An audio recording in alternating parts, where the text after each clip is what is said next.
तुमने दलित को राष्ट्रपति बना दिया तो क्या हुआ? हमारे भगवान को तो गाली दे रहे हो आप, हमारे बाबा साहब को तो आप गाली दे रहे हो। जीत के 131 MP संसद के अंदर बैठे हैं, वो क्यों मौन बने बैठे हैं? क्या उनकी आत्माएं मर चुकी हैं? क्या वे बाबा साहब को मानना बंद कर दिया है क्या उन्होंने? क्या अमित शाह जैसे आदमी की ऐसी कुंठित मानसिकता वाले लोग को आपने पता नहीं कैसे गृह मंत्री बना रखा सरकार ने। मोदी जी ये नहीं कह रहे कि अमित शाह जी आप गलत बोले और आपको इस्तीफा देना चाहिए, मगर नहीं, चोर चोर मुसेरे भाई। नहीं, एक बयान कौन सा तोड़ फोड़ कर पेश किया जा रहा है? अगर तोड़ फोड़ कर पेश किया जाता, मीडिया आपकी, सरकार आपकी, पेपर आपके, जनता में लोग आपके, आपकी सरकार सबसे ज्यादा, आप खंडित क्यों नहीं करते बयान को? वही मनुस्मृति वाली बात होगी। ये बीजेपी तो वही होगी ना, आरएसएस और बीजेपी तो एक होगी दोनों। भाई ना तो आरएसएस मानने को बाबा साहब को तैयार, ना बीजेपी आरएसएस मानने को तैयार। तो अमित शाह जी आज गृह मंत्री के पद पर बैठे हैं, वो संविधान की देन है। नहीं तो एक ऐसे तड़ी पार आदमी के लिए तो कहीं और ही जगह होनी चाहिए, मगर उन्हें ये जानकारी नहीं है अभी कि सुरग में तो हम चले गए, हमारी 7 पीढ़ी चली गई। जिस दिन बाबा साहब आ गए थे हम तो उसी दिन सुरग चले गए थे। हमारे तो भगवान है बाबा साहब। नमस्ते, मैं शुभम और आपने देखना शुरू कर दिया है नेडिक न्यूज। देश के गृह मंत्री अमित शाह ने कल संसद भवन में एक ऐसा बयान दिया है जिससे उनकी चारों तरफ आलोचना शुरू हो गई है। पूरा विपक्ष लगातार उस बयान को लेकर सड़कों पर हंगामा कर रहा है। अमित शाह ने बयान में कहा है कि आजकल अम्बेडकर नाम लेने का एक फैशन हो गया है। जितनी भी नई पार्टियां हैं, जितने भी लोग हैं, हर समय अम्बेडकर अम्बेडकर करते रहते हैं। अगर इतना ही नाम भगवान का ले लेते तो शायद उनको 7 जन्मों का स्वर्ग मिल जाता। अब आप मेरे पीछे देख सकते हैं, बहुजन समाज के तमाम लोग मौजूद हैं, से बातचीत करते हैं कि अमित शाह के ऐसे बयान से उनकी क्या, जो उनकी एक विचारधारा होती है, वो क्या सोचते हैं, वो लोग उस विचारधारा से कितने सहमत हैं, और बार बार जो एक नया नारा दिया है उन्होंने कि भगवान का नाम ले लेते, तो उस पर उनकी क्या राय है? क्या नाम है आपका? मेरा नाम डॉक्टर कालू सिंह है। डॉक्टर साहब, मुझे आप एक बात बताइए, जिस तरीके से अमित शाह ने, देश के गृह मंत्री ने इतना बड़ा बयान दिया है, चारों तरफ आलोचना तो शुरू हो गई है, बयान सुना हो आपने पूरा? मैंने सुना। अमित शाह जी ने जो बयान दिया है कि लोग बाबा साहब का जितना नाम लेते हैं, अगर इतना ही नाम भगवान का लेते तो 7 जन्म स्वर्ग में चले जाते, मगर उन्हें ये जानकारी नहीं है अभी कि सुरग में तो हम चले गए, हमारी 7 पीढ़ी चली गई। जिस दिन बाबा साहब आ गए थे हम तो उसी दिन सुरग चले गए थे। हमारे तो भगवान है बाबा साहब। और जो अमित शाह जी कह रहे हैं, उन्हें ये मालूम नहीं है कि बाबा साहब ने 1945 के आसपास जाके मनुस्मृति को दहन कर दिया था। उस समय भगवान नहीं थे ना, उस समय अमित शाह जी। और जो अमित शाह जी आज गृह मंत्री के पद पर बैठे हैं, वो संविधान की देन है। नहीं तो एक ऐसे तड़ी पार आदमी के लिए तो कहीं और ही जगह होनी चाहिए। और ये जो बार बार बाबा साहब की जो आलोचना कर रहे हैं, वो जो है प्रधानमंत्री जी माननीय नरेंद्र मोदी जी जब संसद आए थे पहली बार जीत के, तो वो संसद के में लेट गए थे, दंडवत प्रणाम किया था उन्होंने, और उन्होंने कहा था कि मैं आज बाबा साहब की वजह से संसद आया हूँ, मैं एक ओबीसी का आदमी बाबा साहब की वजह से संसद आया हूँ। मगर आज मोदी जी चुप्पी साधे हुए हैं।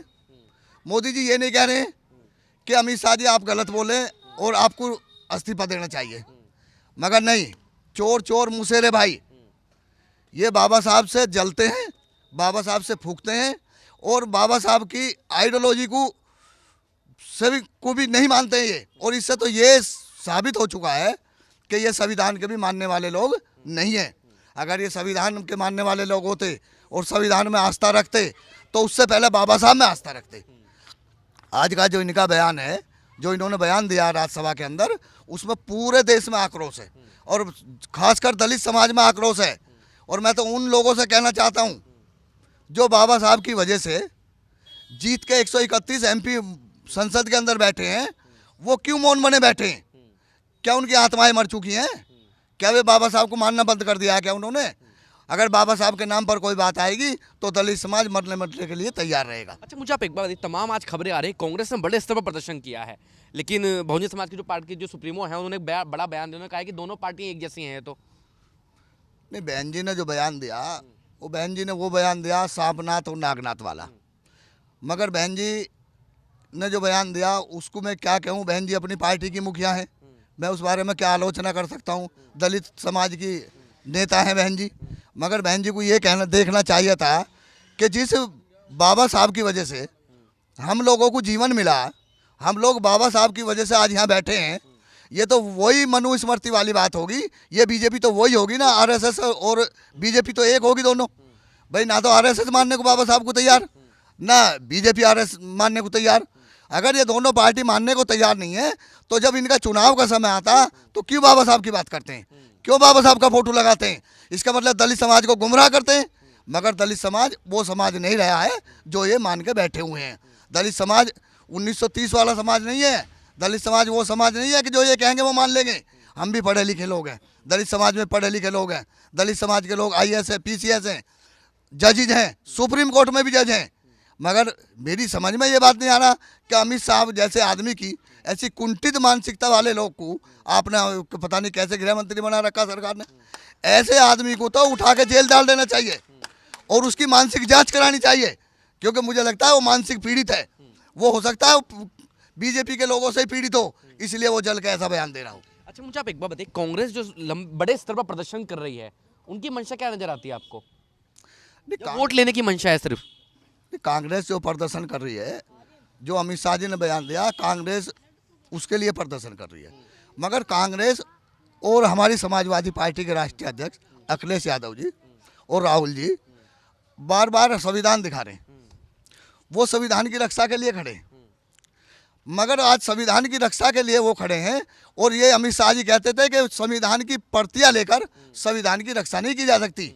मगर अमित शाह जी से ये पूछना चाहिए कि प्रतियां से तो रक्षा नहीं हो सकती, मगर तुम्हारे उल्टे सीधे बयान देने से बाबा साहब की आत्माओं को जो ठेस पहुंचती है और दलित समाज को जो ठेस पहुंचती है, उसके लिए आप कब माफ़ी मांगेंगे और कब आप इस्तीफा देंगे? उन्होंने कहा है कि जो पूरा जो बयान है वो तोड़ मोड़ को पेश किया जा रहा है, पूरी वीडियो में इस तरीके से नहीं दिखाया, वो सिर्फ एक ही बयान पेश किया जा रहा है लोगों के सामने। नहीं, एक बयान कौन सा तोड़ फोड़ के पेश किया जा रहा है? अगर तोड़ फोड़ के पेश किया जाता, मीडिया आपकी, सरकार आपकी, पेपर आपके, जनता में लोग आपके, आपकी सरकार सबसे ज़्यादा, आप खंडित क्यों नहीं करते बयान को? आप एक बार बयान खंडित करते, कहते कि जो मैंने बयान दिया मैं माफ़ी मांगता हूँ, और ऐसा बयान मैंने दिया नहीं है। आप तो अपनी बात पर अड़े हुए हैं। तो आप तो दलित समाज के लिए एक उसकी ताकत का अंदाज़ा देखना चाहते हैं, जैसा आपने 2 अप्रैल में देखना चाहा था। तब भी तो आप ही की रजाबंदी थी, जो एक्ट को आपने इग्नोर किया था। तो तब भी यही दलित समाज था जब रोडों पर उतर कर आया था। और अगर दोबारा जरूरत पड़ेगी तो जितने सामाजिक संगठन है और दलित समाज के बुद्धिजीवी लोग हैं सब आएंगे निकल के। वो कह रहे हैं कि कांग्रेस ने भी तो 2 बार बाबा साहब को हराया था चुनाव में, ये वही कांग्रेस है? कांग्रेस ने बाबा साहब को हराया, वो तो हमने मान ली उस समय की बात थी, और बाबा साहब के लिए तो बीजेपी ने क्या किया। अगर कांग्रेस ने नहीं किया तो बीजेपी ने भी नहीं किया। तो इस बात से तो ये साबित है कि बहन जी ने जो बयान दिया वो सही है। बहन जी ने जो बयान दिया सापनाथ नागराथ का कि बीजेपी और कांग्रेस दोनों एक हैं, तो उनकी बात सही है बिल्कुल, इसमें गलत क्या है? अच्छा, इस बयान की जिस तरह को अगर अमित शाह ने माफ़ी नहीं मांगी है तो आप लोग, आपके समाज के लोग, बातचीत चल रही है, इस बयान से लोग दुखी हैं बहुत? इस बयान से लोग इतने दुखी हैं कि मैं आपको बता नहीं सकता, बहुत दुखी लोग हैं। और इस बयान के विपरीत, इस बयान की भरपाई करने के लिए हो सकता है दलित समाज को महा आंदोलन का भी आगाज करना पड़े। अगर अमित शाह जी माफ़ी नहीं मांगते या अपने पद से इस्तीफा नहीं देते। आज खड़गे जी ने भी कहा था कि ऐसे आदमी को पद पर रहने की कोई ज़रूरत नहीं है। जिस आदमी को बाबा साहब के बारे में बोलने का तहजीब ना हो, बाबा साहब की बात को नहीं करता हो, और कहते हैं उठ के बीजेपी वाले कि हमने एक दलित को राष्ट्रपति बना दिया है जी। अरे तुमने दलित को राष्ट्रपति बना दिया तो क्या हुआ? हमारे भगवान को तो गाली दे रहे हो आप, हमारे बाबा साहब को तो आप गाली दे रहे हो। वही वाली बात हो, जैसे आपने कहा कि मोदी जी ने कहा था कि बाबा साहब की देन है जो आज मैं यहाँ हूँ, लेकिन उनके नेता बयानबाजी ऐसा कर देते हैं। फिर यही मोदी जी तो जब इन्होंने कहा था कि मेरे दलित समाज को गोली मत मारो, मुझे मार दो। या तो अमित शाह जी मोदी जी से बड़े, जो मोदी की बात नहीं मान रहे। बीजेपी में जितने लोग हैं सबसे बड़े अमित शाह हैं। इसका मतलब, तो इसका मतलब ये हुआ कि जो आदमी क्रिमिनल हिस्ट्री का आदमी है, जिसकी हिस्ट्री ठीक नहीं है, जिसकी मानसिकता ठीक नहीं है, वो इस देश को क्या चलाएगा? क्या मान सकते हैं हम उन लोगों से क्या अपने न्याय की उम्मीद रख सकते हैं? जो हमारे बाबा साहब का सम्मान नहीं कर सकता, वो हमारा क्या सम्मान करेगा? अच्छा, बहुजन समाज के जो लोग देख रहे हैं इस पूरे प्रोग्राम को, उनको क्या कहना चाहेंगे, उनको क्या संदेश देना चाहेंगे आप? मैं बहुजन समाज के लोगों से अपील करना चाहता हूँ कि अपना संयम बनाए रखें। जब कोई आंदोलन का आगाज होगा तो सब बढ़ चढ़ कर भाग लेंगे। और मैं अपन सबसे कहना चाहता हूँ कि आप, बाबा साहब ने जो हमसे कहा था, शिक्षा शेरनी का वो दूध है जो पिएगा वो दहाड़ेगा। अगर आज हम शिक्षित हैं तो हम आज आवाज़ उठा सकते हैं। अगर हमें जानकारी नहीं है, हमें किसी अपने अधिकार का पता नहीं है, हम बाबा साहब का संविधान हमने नहीं पढ़ा है तो हम कुछ नहीं कर सकते। मैं अपने दलित समाज के लोगों से आग्रह करता हूँ, विनती करता हूँ, अपील करता हूँ कि आप सब लोग अपने घर में बाबा साहब की मूर्ति रखें, बाबा साहब का संविधान रखें, और उसको रखने से मतलब है मेरा पढ़ें उसे, उसमें पढ़ के जानकारी लें। आपको ये पता होना चाहिए कि हमें बाबा साहब ने क्या क्या अधिकार दिया। जिस बाबा साहब ने हमने अपनी 4 औलादें हमारे पर कुर्बान कर दी, मत का अधिकार दिवाया हमें, बोलने का अधिकार दिवाया हमें, आज़ाद कराया हमें, उस बाबा साहब के बारे में हम कोई गलत शब्द नहीं सुन सकते। आप देख रहे हैं नेट्रिक न्यूज, साहस सच कहने का।